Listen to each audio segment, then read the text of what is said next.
హరి ఓం. పరమేశ్వర స్వరూపమైన సభకి నమస్కారం. పరమ పవిత్రమైనటువంటి ప్రదోష కాలంలో శంకర భగవత్పాదాచార్య కృతమైనటువంటి ఈ భ్రమరాంబాష్టకాన్ని చక్కగా అందరం కలిసి చదువుదాం. మీ దగ్గర ఆ పాఠం ఉంది, నేనంటాను, మీరు కూడా అనండి. చాంచల్యారుణలోచనాంచిత కృపాం చంద్రార్ధచూడామణిం చారుస్మేరముఖాం చరాచర జగత్ సంరక్షిణీం తత్పదాం చెంచంపకనాసికాగ్రవిలసన్ ముక్తామణీరంజితాం శ్రీశైలస్థలవాసినీం భగవతీం శ్రీమాతరం భావయే.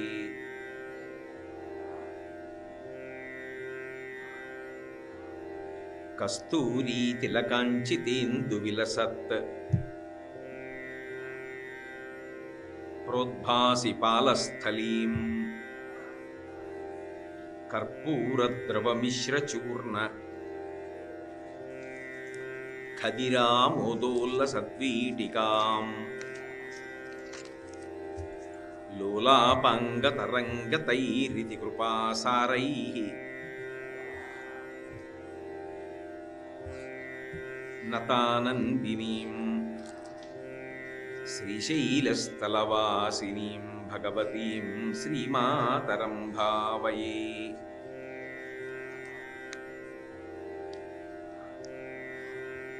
రాజన్మత్తమరాళమందగమనాం రాజీవపత్రీక్షణాం రాజీవప్రభవాదిదేవమకుటైః రాజత్పదాంభోరుహాం రాజీవాయతపత్రమండితకుచాం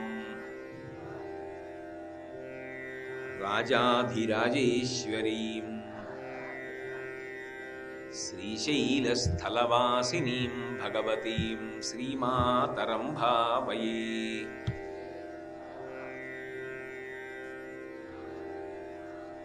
షట్తారాంగణదీపికాం శివసతీం షడ్వైరివర్గాపహాం షట్చక్రాంతరసంస్థితాం వరసుధాం షడ్యోగినీవేష్టితాం షట్చక్రాంచితపాదుకాంచితపదాం షడ్భావగాం షోడశీం శ్రీశైలస్థలవాసినీం భగవతీం శ్రీమాతరం భావయే.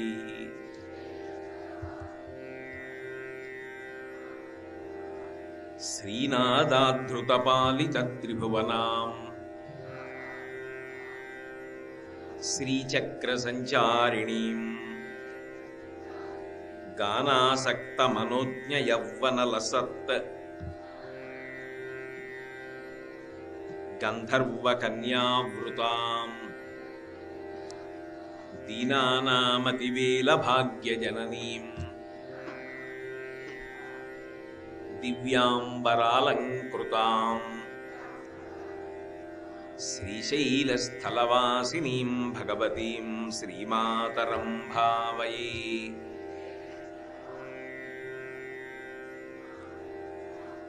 లావణ్యాధికభూషితాంగలతికాం లాక్షాలసద్రాగిణీం సేవాయాత సమస్తదేవవనితా సీమంతభూషాన్వితాం భావోల్లాసవశీకృతప్రియతమాం భండాసురచ్ఛేదినీం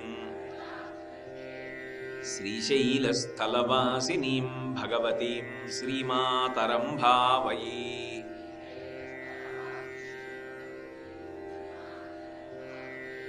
ధన్యాం సోమ విభావనీయ చరితాం ధారాధరస్యామలాం మున్యారాధనమోదినీం సుమనసాం ముక్తిప్రదానవ్రతాం కన్యాపూజన సుప్రసన్న హృదయాం కాంచీలసన్మధ్యమాం శ్రీశైలస్థలవాసినీం భగవతీం శ్రీమాతరం భావయే.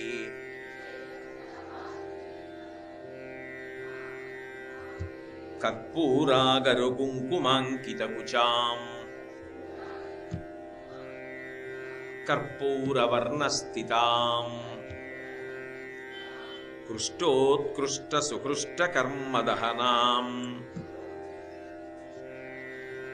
కామేశ్వరీం కామినీం కామాక్షీం కరుణారసార్ద్రహృదయాం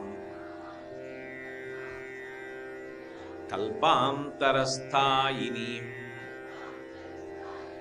శ్రీశైలస్థలవాసినీం భగవతీం శ్రీమాతరం భావయే.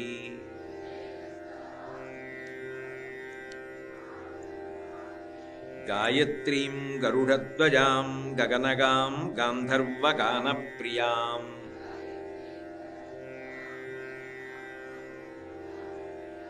గంభీరాం గజగామినీం గిరిసుతాం గంధాక్షతాలంకృతాం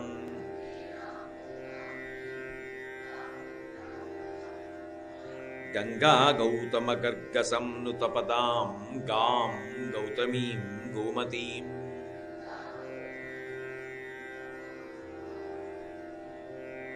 శ్రీశైలస్థలవాసినీం భగవతీం శ్రీమాతరం భావయే.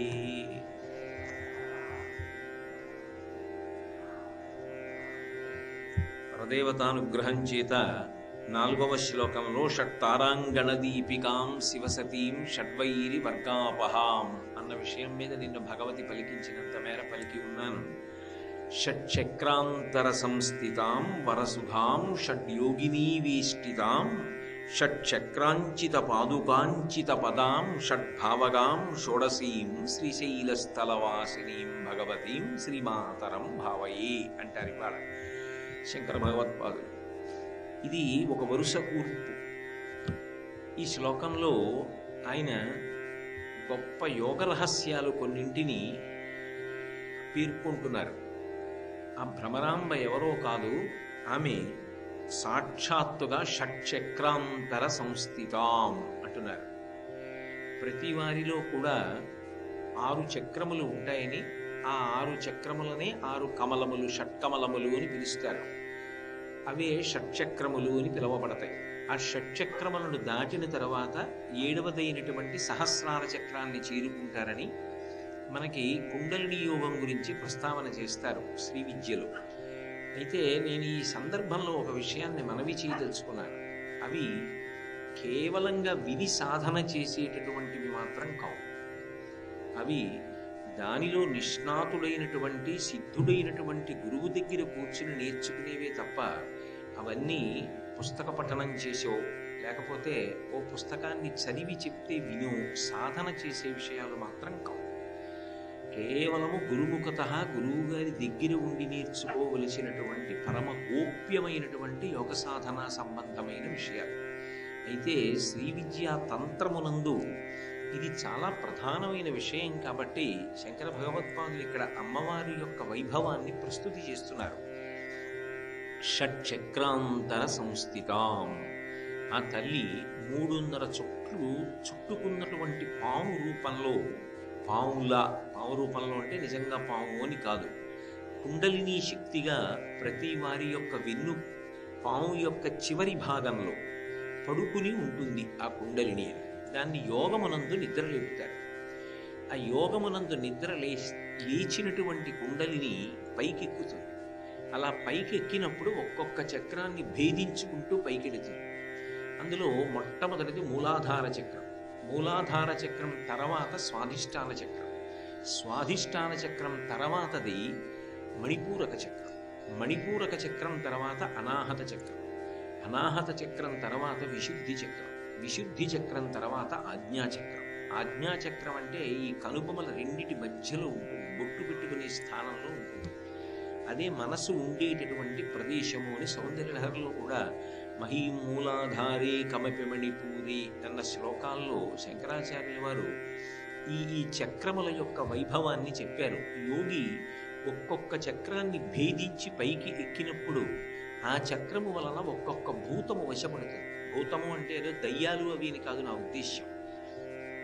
పంచభూతముల మీద ఆధిపత్యం వస్తుంది. మూలాధార చక్రాన్ని భేదించగలిగాడు అనుకోండి, కుండలినీ శక్తి దాటిందనుకోండి, అటువంటి యోగిని పృథివీ అడ్డగించదు అని. అందుకే శంకరాచార్యుల వారు ఒకానొకప్పుడు మండన మిశ్రుడితో వాదన చేయడానికి వెళ్ళినప్పుడు పైనుంచి చూరులోంచి కిందకి దిగిపోయారు అంటే వారిని పృథివీ ఆపలేదు, దాన్ని భేదించుకుని వెడతారు అని. అయితే నేను మీకు ముందే మనవి చేసి ఉన్నాను, ఇటువంటి సిద్ధుల కోసం చెయ్యరు, ఇటువంటి సిద్ధులు వస్తాయి కదా అని ప్రయత్నము చేయకూడదు. అది కేవలం గురువుగారు దగ్గర ఉండగా చేసేటటువంటి సాధనే తప్ప ఎవరికి వారుగా చేసేటటువంటి సాధన కాదు. అందుకే నేను కేవలం లఘు వ్యాఖ్య మాత్రమే ఈ శ్లోకం మీద చేస్తున్నాను. అటువంటి 6 చక్రాలలో ఆ కుండలిని భేదించుకుంటూ పైకెక్కుతుంది యోగికి. బిసతంతు తనీయసి అని తామర తూడు లోపల దారం ఎలా ఉంటుందో అమ్మవారు కూడా అలాగే షట్చక్ర భేదనం చేస్తూ పైకెక్కుతుంది. ఆ పైకి వెళ్ళినప్పుడు షట్చక్రాంతర సంస్థితాం ఆ తల్లి వరసుధాం, వరసుధాం అంటే అమృత వృష్టి పడుతుంది. ఆవిడ అలా 6వ చక్రమైనటువంటి ఆజ్ఞాచక్రాన్ని భేదించి సహస్రారాన్ని చేరుతుంది. సహస్రార కమలము అనేది 1000 దళములతో కూడుకున్నటువంటి పద్మం. ఆ పద్మం దగ్గరికి వెళ్ళేటప్పటికి శంకరుడితో క్రీడిస్తుంది, అక్కడ శివుడితో సంయోగం చెందుతుంది. అందుకే శంకర భగవత్పాదులే సౌందర్యలహరి చేస్తూ ఒక మాట అంటారు, అది అనన్య సామాన్యమైనటువంటి విషయం. ఎక్కడో కొన్ని కోట్ల కోట్ల కోట్ల మందిలో ఎవరో ఒక్క యోగి మాత్రమే దానిని సాధించగలుగుతున్నాడమ్మా అంటారు. కతిచన చిదానందలహరి అంటారు. ఆ తల్లి అలా పైకెక్కి సహస్రారే సారే సహరహసి పత్యా విహరసే, ఆ సహస్రార కమలంలో ఆమె తన పతి అయినటువంటి శివుడితో కలిసి సంయోగం చెందుతుంది. అలా సంయోగం చెందినప్పుడు యోగి యొక్క నాడీమండలం అంతా కూడా అమృత వృష్టి చేత తడిసిపోతుంది. అలా పైకి వెళ్ళడం, మళ్ళీ అంత జాగ్రత్తగాను సహస్రారం దగ్గర నుంచి క్రమంలో కిందికి దిగొచ్చి మూలాధారాన్ని దాటి ఆ కుండలిని మళ్ళీ పడుకునేటట్టుగా చేస్తారు. అంటే సమాధి స్థితి నుంచి బయటికి వస్తారు. అది వెళ్ళేటప్పుడు ఎంత జాగ్రత్త అవసరమో మళ్ళీ బయటికి కిందకు వచ్చేసేటప్పుడు కూడా అంత జాగ్రత్తగాను కిందకి రావాలి. దాన్ని మేరుదండ విద్య అని పిలుస్తూ ఉంటారు. అలా షట్చక్ర భేదనం చేసి సహస్రారాన్ని చేరుకోవడం, సహస్రారం నుంచి మళ్ళీ మూలాధారం దగ్గరికి వస్తూ ఉండడం, అది యోగులు గొప్ప సాధన చేసి కుండలిని యోగంలో అటువంటి పతాక స్థాయిని చేరుతారు. కాబట్టి వరసుధాం ఆ తల్లి అలా పైకి ఎక్కినప్పుడు అమృత వృష్టిని కురిపిస్తుంది. యోగి యొక్క నాడీ మండలం అంట అమృతంతో తడుస్తుంది. అదిగో ఆ స్థితిని చెప్పడానికి అమృత వర్షమును కురిపించగలిగినటువంటి తల్లి. కాబట్టి వరసుధాం షడ్యోగిని వేష్టితాం. షట్చక్రములను భేదించుకుంటూ ఆవిడ పైకి ఎడుతున్నప్పుడు ఒక్కొక్క చక్రం దగ్గర ఒక్కొక్క యోగిని దేవత పరివేష్టించి ఉంటుంది. మీరు ఈ విషయాలన్నీ కూడా లలితా సహస్రనామ స్తోత్రంలో కూడా ఉంటాయి. అందుకే ఆ లలితా సహస్రనామం చదువుకున్నప్పుడు మీకు దీనికి సంబంధించిన విషయాలన్నీ కనపడతాయి. మూలాధారైక నిలయ అంటూ మూలాధార చక్రంలో ఎలా ఉంటుంది, ఈ విషయాలన్నీ కూడా చెప్పబడి ఉంటాయి. అందులో మూలాధార చక్రం దగ్గర నుంచి వరుసగా చూస్తే సాకిని, అలాగే ఠాకిని, లాకిని, రాకిని, ఢాకిని, హాకిని అని పేరు కలిగినటువంటి 6 యోగిని దేవతలు 6 చక్రములలో ఉంటారు. ఆ 6 యోగిని శక్తుల చేత పరివేష్టింపబడి ఉంటుంది. ఒక్కొక్క చక్రం దాటుతున్నప్పుడు ఆవిడ ఒక్కొక్క రకమైనటువంటి నైవేద్యాన్ని స్వీకరిస్తుంది. అందులోనే మీకు ఈ పులగం వండి నైవేద్యం పెట్టడం అనేటటువంటిది కూడా అక్కడే ప్రస్తావన చేయబడుతుంది. ఆమె ఏ చక్రం దగ్గర ఉంటుంది, ఆమె ఆ చక్రం దగ్గర ఉన్నప్పుడు శరీరంలో ఉన్నటువంటి ఏ భాగం మీద ఆధిపత్యాన్ని పొందుతుంది. మధ్య సంస్థ హంసవతి ముఖ్య శక్తి సమన్విత అంటూ ఒక్కొక్కసారి ఆమె ఎముకలో ఉన్నటువంటి గుజ్జుకి అధిష్టానమవుతుంది, ఒక్కొక్కసారి త్వక్స్థ చర్మం మీద అధిష్టానమవుతుంది, ఒక్కొక్కసారి ఆమె మాంసనిష్ట మాంసం మీద అధికారాన్ని పొంది ఉంటుంది, శరీరంలో ఉన్న ధాతువుల మీద. అలా ఆమె ఒక్కొక్క ధాతువు మీద అధికారాన్ని పొంది ఒక్కొక్క చక్రం దగ్గర ఒక్కొక్క యోగినీ దేవత చేత పరివేష్టింపబడుతుంది. ఈ 6 చక్రములను భేదించి ఆమె సహస్రాల దగ్గరికి వెళ్ళేటప్పుడు 6 దేవతలు పరివేష్టించి ఉంటారు. చిట్ట చివర సహస్రారం దగ్గరికి వెళ్ళినప్పుడు యాకిని అనబడేటటువంటి యోగినీ దేవత చేత ఆమె పరివేష్టింపబడి ఉంటుంది. అప్పుడు 7 దేవతలు కూడుతారు చుట్టూ. అప్పుడు ఆమె శివుడితో సంయోగాన్ని పొందుతుంది అని. అటువంటి యోగ సంబంధమైన రహస్యం యోగి మూలాధారం నుంచి సహస్రార కమలం దగ్గరికి ఎలా వెడతాడో, అప్పుడు అమృత వృష్టి ఎలా పడుతుందో, 6 యోగినీ దేవతలు ఎలా పరివేష్టించి ఉంటారో చెప్పడం ఈ శ్లోకానికి ప్రధానమైనటువంటి ప్రయోజనం. అందుకే మీరు శంకరాచార్యుల వారి స్తోత్రాలు చూస్తే మీకు కొన్ని అద్భుతమైన విషయాలు కనపడతాయి. వారు ఒక అష్టకం చేశారనుకోండి, అది ఒక ప్రవాహంలా ఉంటుంది. మీరు ఒక ఏటి దగ్గరికి వెళ్ళారనుకోండి, మీరు అట్నుంచి దిగినా ఇట్నుంచి దిగినా ముందు ఏదో పాదాలు తడుస్తాయి, తర్వాత పిక్కల వరకు వస్తుంది, తర్వాత మోకాళ్ళ వరకు వెడుతుంది, తర్వాత తొడల వరకు వెడుతుంది, తర్వాత నడుము వరకు వెడుతుంది, ఒక్కొక్కసారి ప్రవాహము కంఠం వరకు వస్తుంది. ఆ కంఠం వరకు ప్రవాహం వచ్చిన తర్వాత మళ్ళీ అవతల వైపుకి వెడుతుంటే క్రమక్రమంగా గుండెల వరకు వస్తుంది, నడుము వరకు వస్తుంది, తొడల వరకు వస్తుంది, మోకాళ్ళ వరకు వస్తుంది, పాదాల వరకు వస్తుంది, గట్టెక్కిస్తుంది. అలాగే శంకరాచార్యుల వారి యొక్క అష్టకాల్లో మధ్యలోకి వచ్చేటప్పటికి అత్యంత గంభీరమైనటువంటి విషయములను ప్రతిపాదన చేస్తుంటారు.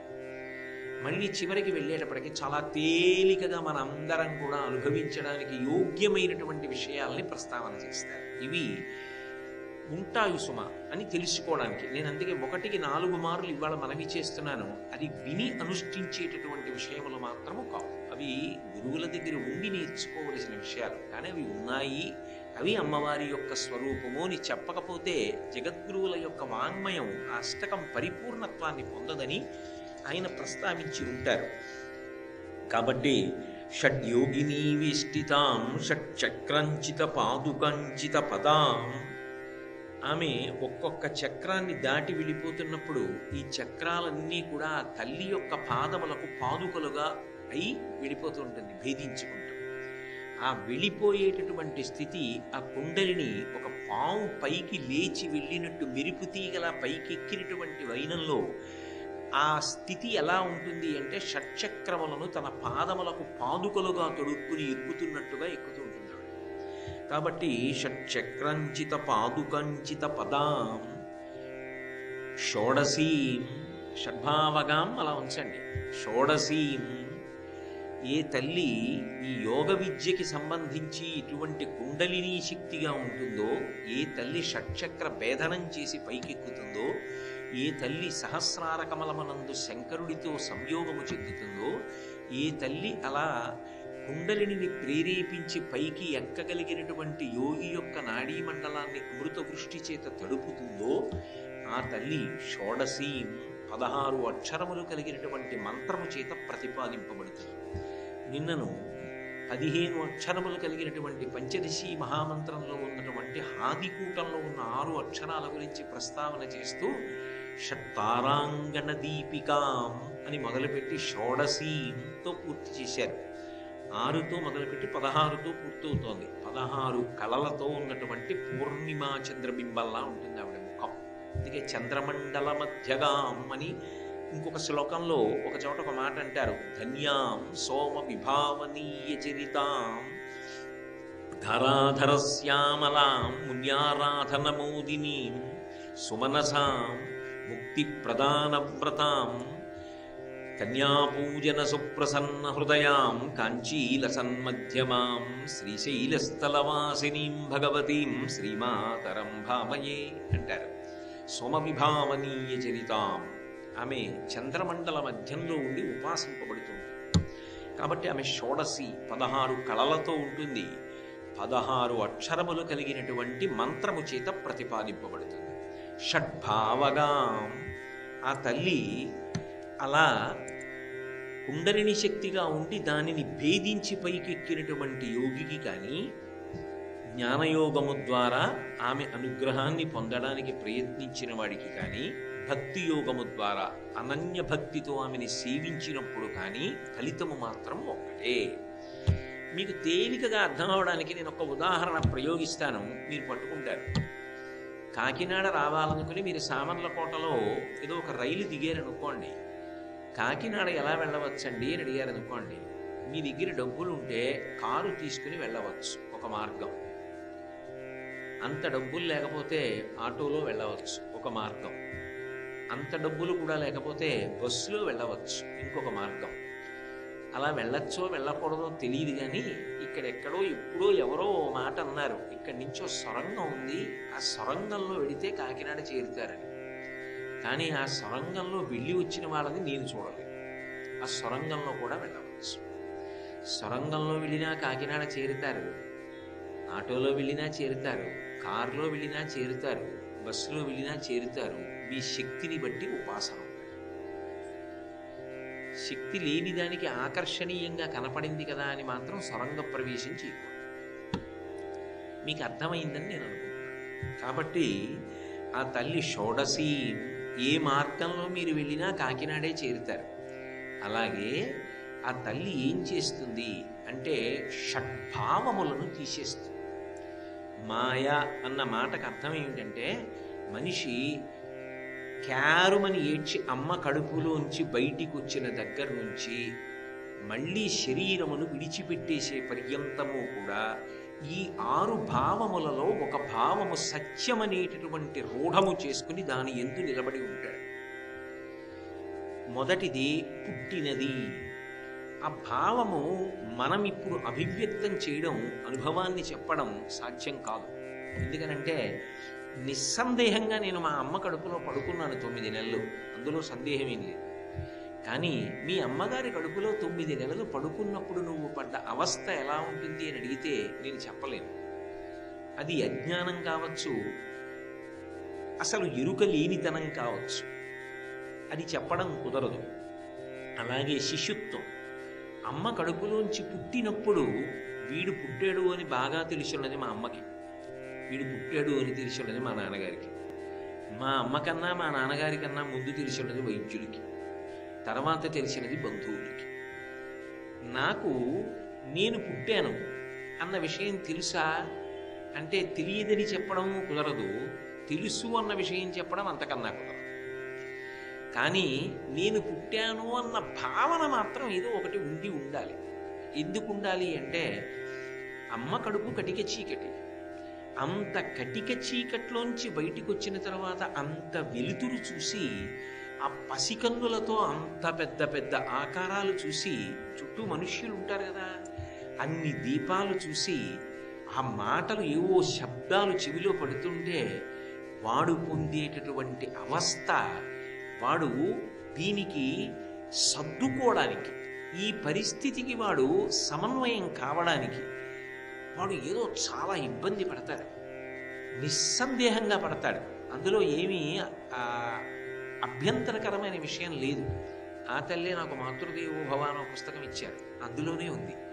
అసలు ఆ పరిస్థితుల్లో వాడు మల విసర్జన చెయ్యలేక ఆ మలమంతా కూడా గడ్డ కట్టేస్తే, అమ్మ ఇచ్చినటువంటి మొదటి పాలలోంచి వచ్చినటువంటి ఒక పదార్థాన్ని వాడు మింగిన కారణం చేత వాడికి ఊపిరితిత్తులు అవి పనిచేసి మల విసర్జన అవుతుంది.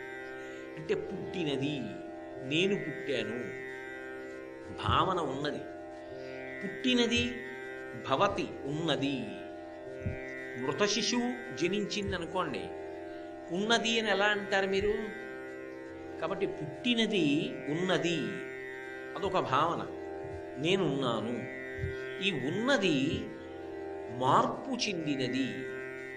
ఆ శరీరం అనేకమైనటువంటి మార్పులను పొందుతుంది, బలిష్టంగా తయారవుతుంది. మెత్తగా ఉన్న ఎముకలు గట్టిగా తయారవుతాయి.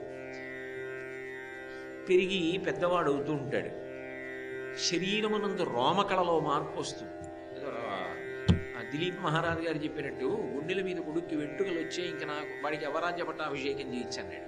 అలాగా శరీరంలో మార్పులు వస్తాయి. పెరిగినది, తర్వాత తరిగినది. ఇంత పెరిగినటువంటి శరీరం మెల్లిగా తరిగిపోవడం మొదలెడుతుంది, శుష్కించిపోయి వడబడలాడిపోతుంది. మార్పు చెంది తరిగినది. అలా తరిగి ఆఖరికి ఏమైపోతుందంటే, అయ్య బాబా అంతెత్తున అలా ఉండేవారు ఆజానబాహుల ఆయనైనా అంటారు. బియ్యం సోలంత అయిపోతాడు. అయిపోయి తర్వాత ఏమైపోయాడు, నశించినది. ఆ శరీరం ఉండదు. ఆ శరీరము బ్రహ్మాండమునందు కలిసిపోతుంది. మిగిలిపోయేది ఏమైనా ఉంటే సంపాదించుకున్న కీర్తి కానీ సంపాదించుకున్న అపకీర్తి కానీ, ఈ రెండింటిలో ఏది నువ్వు సాధించగలిగావో అదొక్కటే మాత్రం మిగిలిపోతుంది. అందుకే ఈ కీర్తి శరీరుడు అంటారు. నాకు ఇప్పటికీ వెంకటాచలం పెడితే అనిపిస్తూ ఉంటుంది. ఆ వైకుంఠం క్యూ కాంప్లెక్స్లో నడుస్తుంటే ఘంటసాల గారి భగవద్గీత వినపడుతుంటే, మహానుభావుడు శరీరాన్ని విడిచిపెట్టి ఎన్ని సంవత్సరాలైందో, వెంకటరమణుడు ఆయనే కదా కృష్ణుడు, వేదోద్ధారణ మందరాభరణ పృథ్వీధర్మ నిర్మాణ ప్రహ్లాదత్రాణ బలిప్రతారణ నృపాహంకార నిర్వాపణ వైదేహీరమణ ధనంజయ జయ వ్యాపార పారీణ క్షోణీ దివ్యత్కరుణ తమోహరణ తండ్రి వెంకటేశ ప్రభో అని అయినప్పుడు ఆయన ఘంటసాల గారి భగవద్గీత వింటూ పద్మావతీదేవి వంక తిరిగి ఎంత గంభీరంగా చెప్పాడో చూడా, యుద్ధం గురించి వాటి గురించి. నేను ఇలా చెప్పుంటానని ఊహించి అలా చెప్పాడు అని ఆయన కూడా విని నచ్చబట్టే కదా ఇన్ని మాటలు ఇప్పటికీ వేయించుకుంటున్నాడు. ఆ శరీరం వెళ్ళిపోయింది. ఆ కంఠంలోంచి అప్పుడు వచ్చినటువంటి శబ్దం అలా ఉండిపోయి ఇప్పటికి వెంకటేశ్వరుడు వింటున్నాడు. శరీరం ఉండగా ఆయన చేసుకున్న సాధనా బలం కదూ. మహానుభావుడు ఎంత కష్టపడ్డాడు. ఆయనే సుఖపడి సంగీతం నేర్చుకున్నది లేదు. విజయనగర వీధులలో ఉత్తరీయం పట్టుకుని ఇంటి ముందుకు వెళ్ళి మాధవ కబడం అడిగితే ఒక తల్లి ఆవకాయ వేసి, ఒక తల్లి పులిచేసి, ఒక తల్లి అన్నం వేస్తే అన్నీ కలిసిపోతే చెరువు గుడ్డుకు వెళ్ళి ఉత్తరీయం పరుచుకుని అన్నీ కలిసిపోయినవి తిని ఉత్తరీయం కడుక్కుని హనుమ దేవాలయంలో పడుకుని సంగీతం నేర్చుకున్నారు. కానీ ఎంత కీర్తిని సంపాదించుకున్నారు. ఆఖరికి మిగిలేది ఏమైనా ఉంటే అదొక్కటే మిగులుతుంది. అందుకే కీర్తి శరీరుడు, కీర్తి శేషుడు అంటారు. ఈ 6 భావములు నిజానికి ఇవి 6 భావముల యందు మార్పు చెందినది మార్పు చెందుతోంది. కానీ అసలు ఈ మార్పు చెందుతున్న దానికి ఆధారభూతమై మార్పు చెందనది ఒకటి ఉన్నది. అది ఆధారంగా లేదనుకోండి, ఈ మార్పు చెందుతున్నది ఏదుందో అది అలా మార్పు పొందడానికి అవకాశం ఉండదు. మార్పు చెందనిదేది ఆత్మ. అది ఎప్పుడూ అలాగే ఉంటుంది. దానికి పుట్టుక లేదు, అది ఉన్నదనడానికి లేదు, అది ఎప్పుడూ ఉంటుంది. ఉన్నది, పెరిగినది, తరిగినది, మార్పు చెందినది, నశించినది, ఈ 6 మాటలు ఆత్మకి అన్వయం కావు. మరి దేనికి అన్వయం?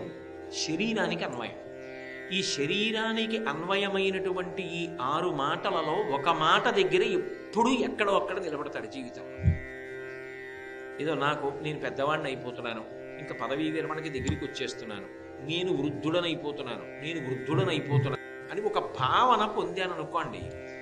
సహజంగా నాకేమవుతుందంటే, అబ్బో చీకటి పడ్డాక ఎందుకు బయటికి వెళ్ళడం, పెద్దవాడిని అయిపోయాను, ఎక్కడ కాలు జారి పడిపోతాను, ఆ దీపాల కాంతికి కళ్ళు తట్టుకుంటాయో తట్టుకోవు అంటే, ఏ భావన ప్రధానం చేసుకున్నాడో ఆ భావన యందు తనని సత్యంగా అలా ఊహించుకుంటూ ఉంటాడు. నేను చచ్చిపోతాను అన్నప్పుడు తాను చనిపోవడం అంటే ఇక తాను లేకుండా పోవడం అనుకుంటాడు. తన శరీరమును ధరించిన ఆత్మ మాత్రం ఎప్పుడూ అలాగే ఉంటుంది. అది పోవడం ఉండదు, ఉండడం ఉండదు, తగలబడదు, కత్తి చేత నరకబడదు, నీటి చేత తడపబడదు, ఎప్పుడూ అది అలాగే ఉంటుంది. అయితే చిత్రం ఏమిటంటే, ఎన్ని అనుభవాలు ఉండనివ్వండి, ఎంతమంది మహాత్ముల జీవితాలు పరిశీలనం చెయ్యనివ్వండి, ఒక మహాస్వామి వారి గురించి చదవండి, చంద్రశేఖర భారతీ స్వామి వారి గురించి చదవండి, వివేకానందుడి గురించి చదవండి, రామకృష్ణ పరమహంస గురించి చదవండి, మాయ అన్నదానికి ఉన్న గొప్పతనం ఏమిటంటే ఏది పరమ అసత్యము అని నిరూపణమవుతూనే ఉందో అదే సత్యము అని నమ్ముతుంది. ఇదే సత్యము, ఈ శరీరం ఉండాలి. కాదురా ఇది ఉండదు, చూసావు కదా ఎంతమందిని చూస్తున్నావు తెల్లవారి.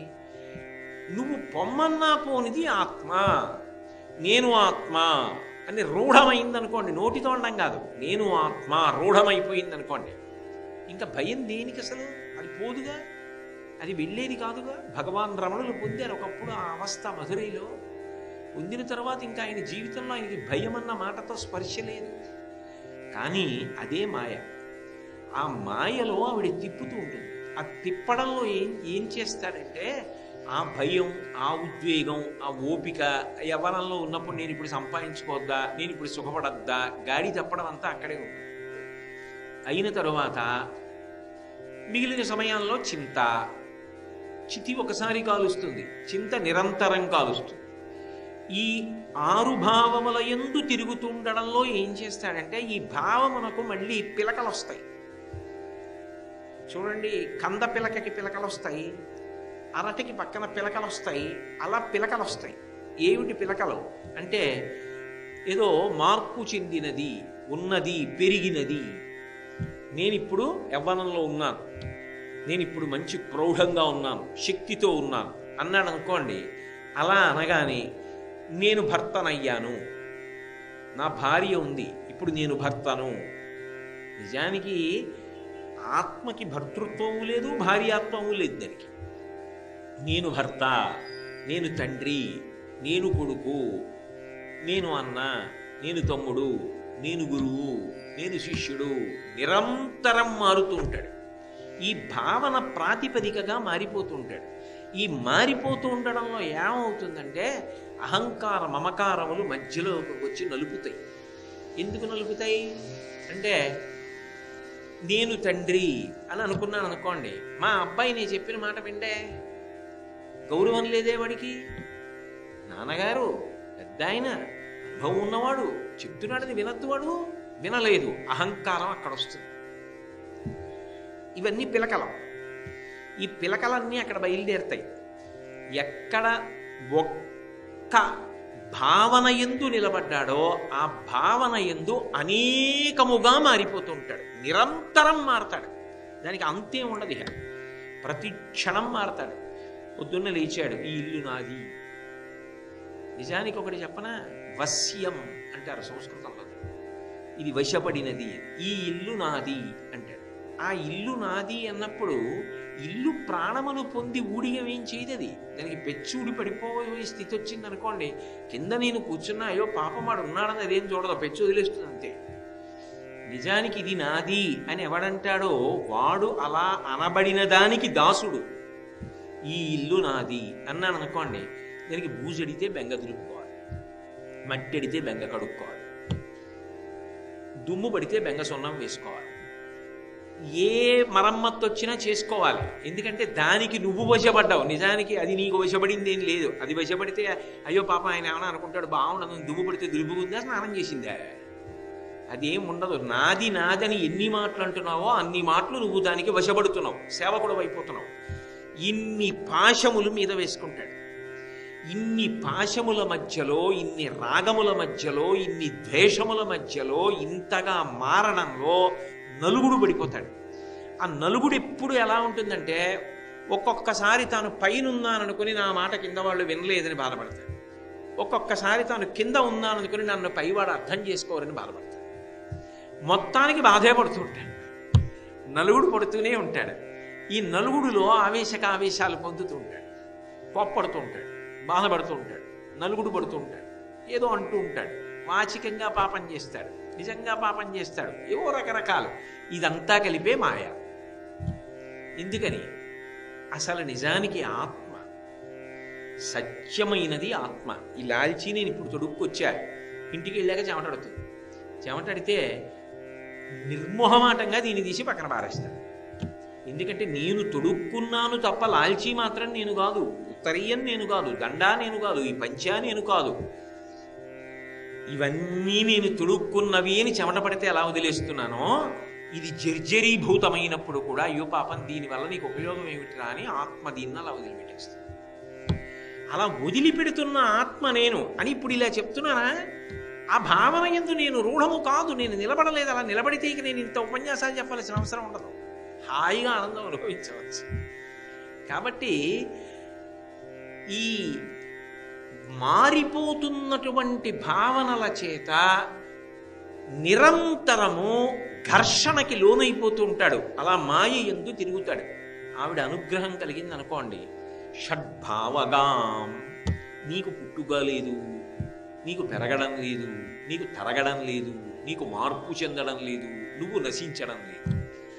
బాల్యాదిశ్యపి జాగ్రత్తాదిషు తదా సర్వాస్వస్థాస్యపి వ్యావృత్తా స్వనువర్తమానమిహమిత్యంత స్ఫురంతం సదా స్వాత్మానం ప్రకటీకరోతి భజతాం యో ముద్రయా భద్రయా తస్మై శ్రీగురుమూర్తయే నమయిదం శ్రీదక్షిణామూర్తయే.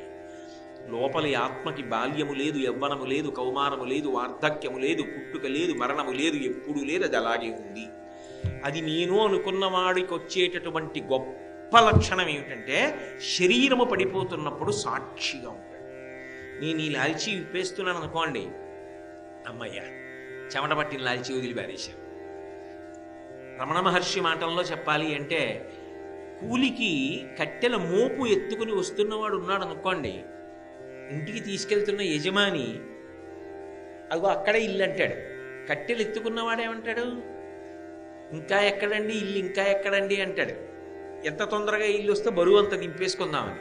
జ్ఞాని ఇది నేను కాదు కానీ పడగొట్టడు, తనంత తాను చంపకూడదు.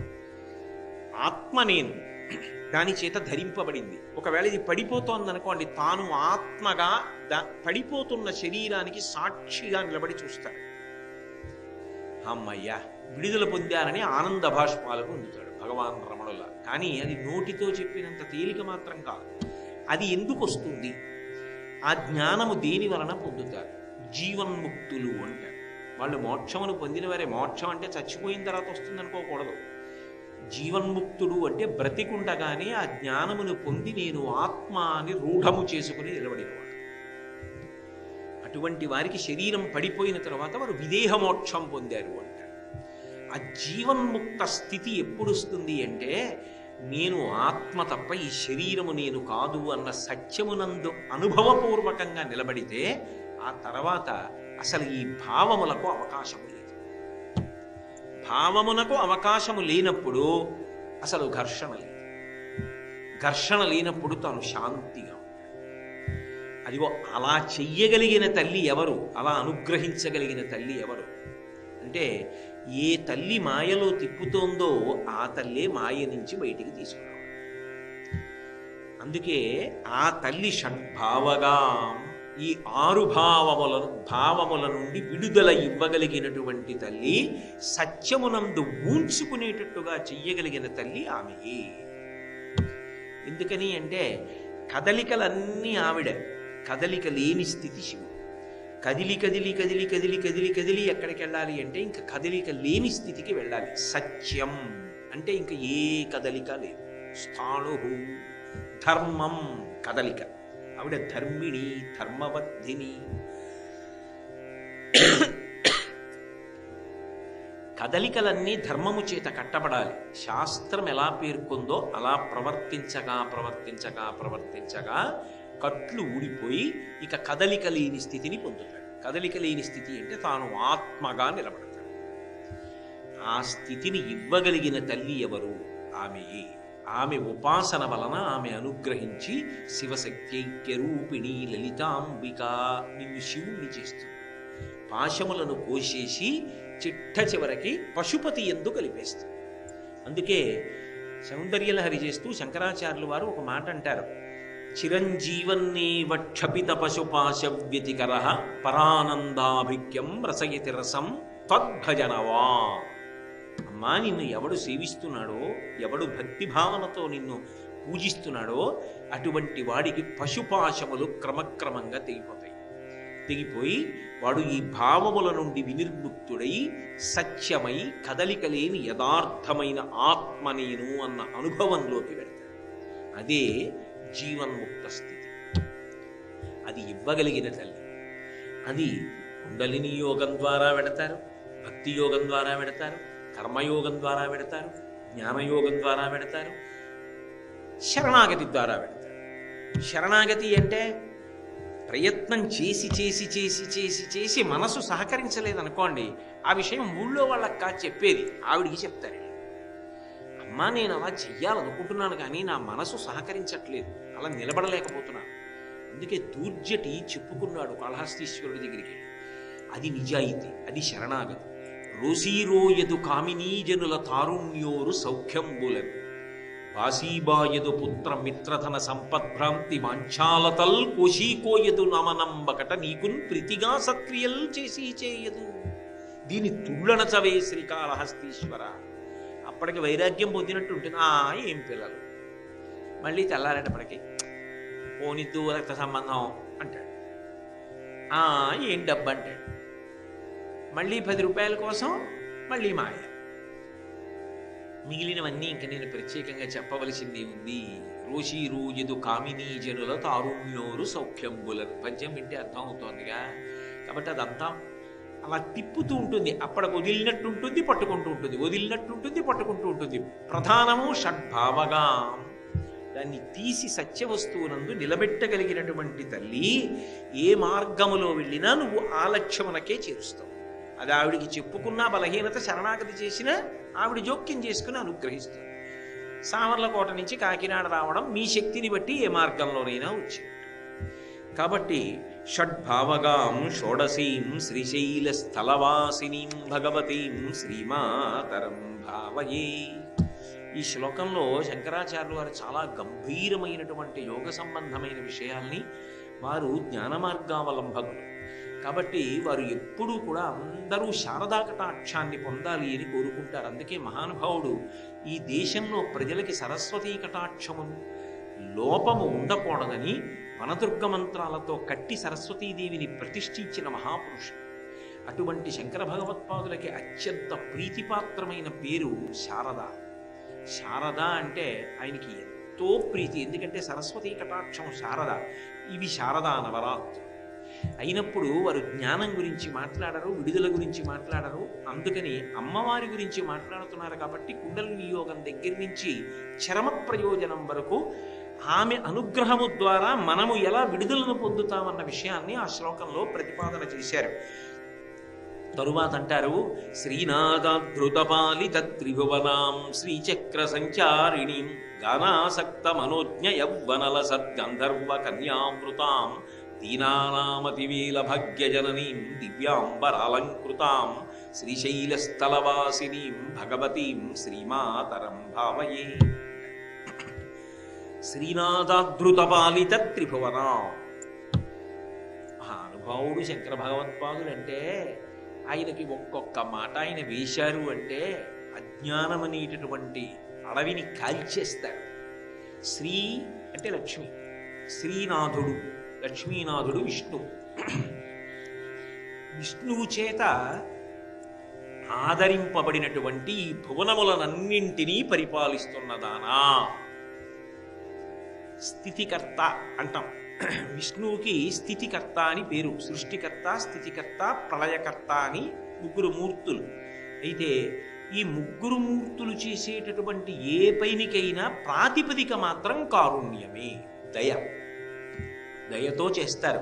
బ్రహ్మగారు శరీరం ఎందుకు ఇస్తాడంటే, ఒరే ఈ శరీరం పుచ్చుకొని నువ్వు చేసిన పాపాన్ని పోగొట్టేసుకో. శరీరం లేదనుకోండి, బాధ ఎలా పడతారు? నేను మానసికంగా బాధపడిపోతానండి అంటే కుదరదు, అనుభవించాలి.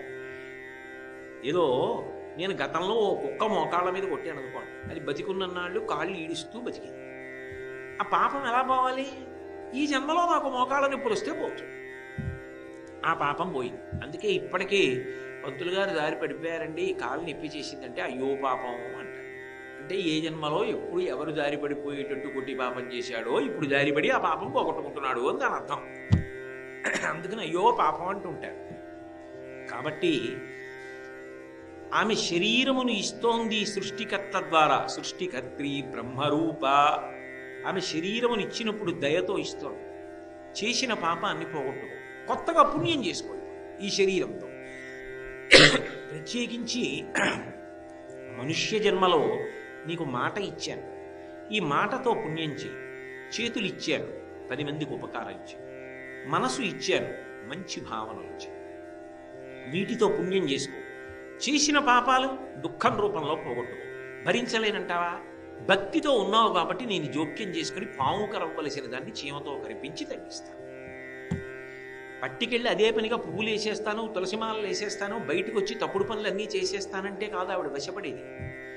లోపలి మార్పుని చూస్తుంది, అది ధర్మం. అందుకే సృష్టికర్త్రి శరీరం ఇవ్వడంలో ఆమెకి కారుణ్యం, స్థితి నిలబెట్టడంలో, ఆ శరీరాన్ని పోషించడంలో, పెరిగేటట్టు చెయ్యడంలో, ఉంచడంలో కారుణ్యం.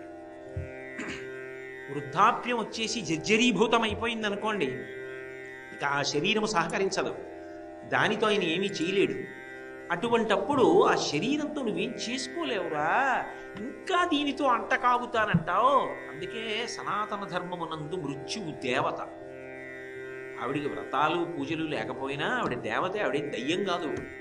ఎందుకని అంటే, ఓరి పిచ్చాడా, ఇంకా ఇందులో కూర్చుని ఏం చేస్తావురా, ఎన్నాళ్ళు చేస్తారు, నువ్వు ఈ గదిలో ఉన్నావు కాబట్టి తెలియట్లేదు, బయట చూడు ఎలా విసుక్కుంటున్నారో, అబ్బాయి ఇంకా పాపం ఇలా ఎన్నాళ్ళు ఉంటాడో అంటున్నారు, అన్నీ ఉట్టిది, నువ్వు వెళ్ళిపోతే వాళ్ళ పనులు వాళ్ళు చేసుకోవచ్చని అని విడిపించేస్తుంది శరీరం నుంచి. కొత్త శరీరం ఇస్తానులే నీకు అని.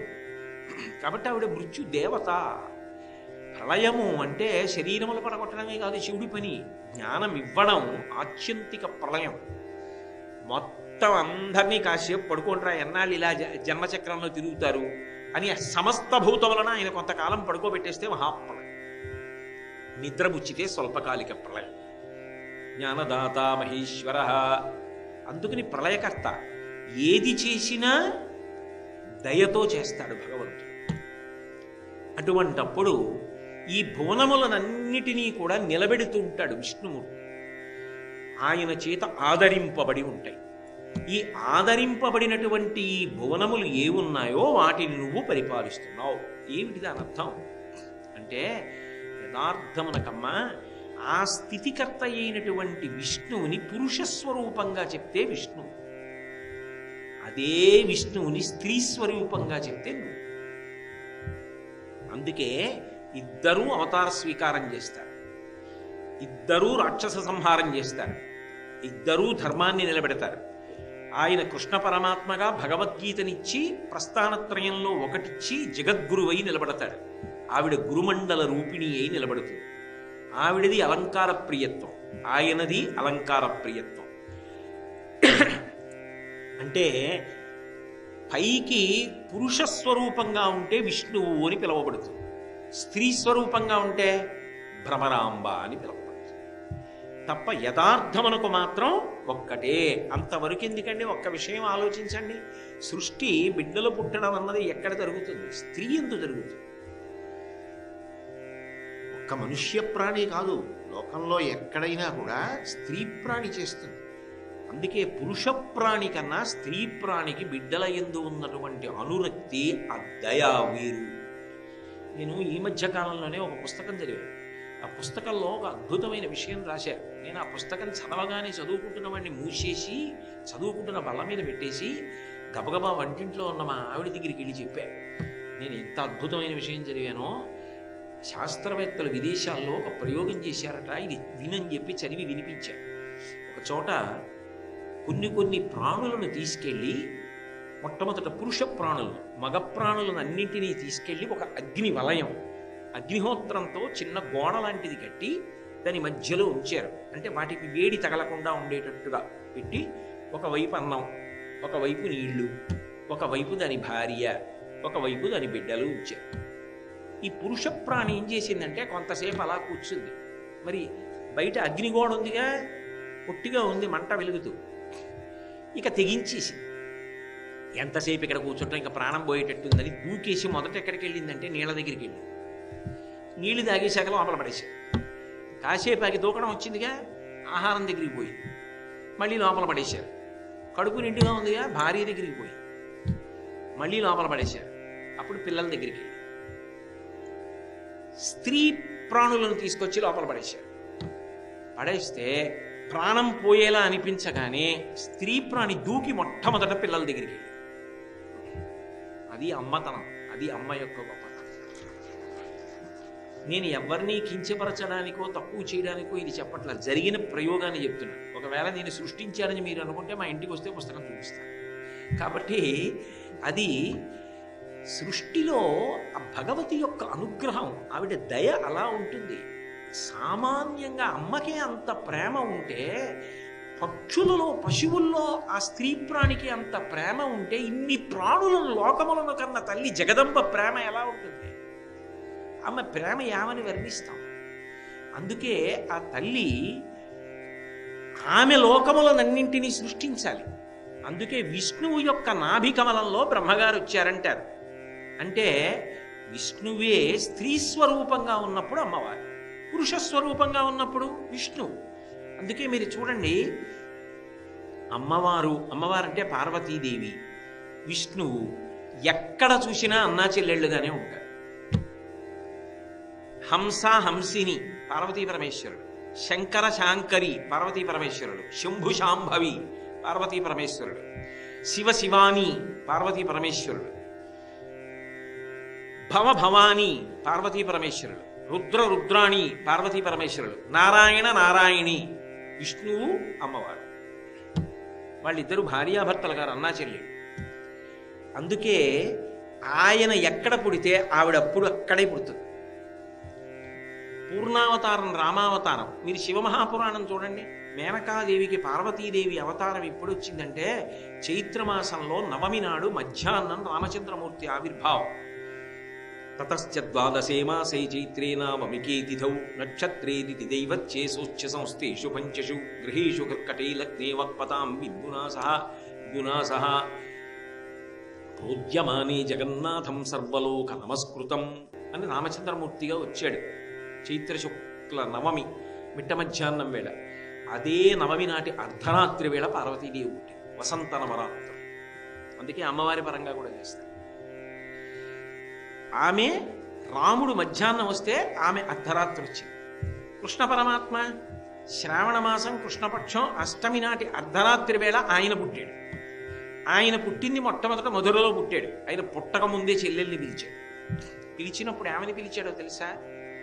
మీరు భాగవతం చూడండి, భద్రా అని పిలిచాడు. అనేక రూపముల చెరింతువు భద్రాత్మికవై. అనేకమైన పేర్లతో తిరుగుతుంటావమ్మా. ఎక్కడ ఉన్నా నీ లక్షణం రక్షించడం, స్థితికర్త. నా లక్షణం నీ లక్షణం. అందుకే నువ్వు పుట్టు, నేను పుడుతున్నా. పుట్టడం అంటే నిజంగా పుట్టడం కాదు, పరమేశ్వరుడికి పుట్టుకుండదు. ఇద్దరం అవతార స్వీకారం చేద్దాం, అవసరం ఉంది అలా అన్నాడు. ఆయన ఇక్కడ కారాగారంలో దేవకీ వసుదేవుల కడుపున పుట్టాడు. జలధర దైహు నాజాను చతుర్బాహు సరసీరుహక్షు విశాలవక్షు జారు గదా శంఖచక్ర పద్మ విలాసు కంఠ కౌస్తుభమణి కాంతిభాసు కమనీయ కటిసూత్ర కంకణ కేయూర శ్రీవత్సలాంచనంచిత విహారు మరుకుండల ప్రభాయుత కుంతలలాటు వైఢూర్య మణిగణ వరకిరీటు బాలు పూర్ణేందు రుచిజాలు భక్త లోకపాలు సుగుణాలవాలు కృపావిశాలు చూచి తిలకించి పులకించి చూజ్యమంది ఉబ్బి చెలరేగి వసుదేవుడు ఉత్సహించే. అర్ధరాత్రి కారాగారంలో సాక్షాత్ విష్ణువుగా ఆయన పుట్టాడు. ఈవిడ యోగమాయా భద్ర. అక్కడ ఆ నందవ్రజంలో నంద యశోదలకు పుట్టినట్టు కూడా వాళ్ళకి. ఇక్కడి నుంచి కృష్ణ పరమాత్మను తీసుకెళ్ళి అక్కడ పెట్టేశాడు వసుదేవుడు. అక్కడి నుంచి యమునా నది దాటించి పిల్లని తీసుకొచ్చాడు. ఎప్పుడు ఏడవాలో కూడా వాళ్ళకి తెలుసు. అందుకే తిద్దరాని మహీమాల దేవకీసుతుడు. పుట్టుకతోనే మాయ. లోకంలో ఎవరికైనా ఆ పిల్లాడు మా పిల్లాడేనండి, మేము చిన్నప్పుడు వాడికి ఇంకా ఏమీ తెలియకముందు వాళ్ళకి ఇచ్చేసామని ఇప్పుడు వాడికి 25 ఏళ్ళు వచ్చాక చెప్పారనుకున్నది వేరు విషయం. ఏదో సినిమాల్లో కనబడినట్టు. పిల్లాడికి తెలియదు, అమ్మకి నాన్నకి తెలుసు వీడి మా పిల్లాడే ఇచ్చేసాం. కానీ భాగవతంలో విచిత్రం ఏమిటంటే కృష్ణుడికి తెలుసు నేను వీళ్ళ పిల్లాడిని కానని, వాళ్ళకి తెలియదు మా పిల్లాడు కాదని. అది ఆయన గొప్పతనం. మహానుభావుడు, పరిపూర్ణావతారం. అటువంటి కృష్ణావతారంలో ఆయన నందవ్రజానికి వెళ్ళిపోయాడు. ఆవిడ్ని మధురా నగరానికి తీసుకొచ్చారు. ఇప్పుడు కంసుడు వచ్చాడు. ఆ ఏడుపు వినపడగానే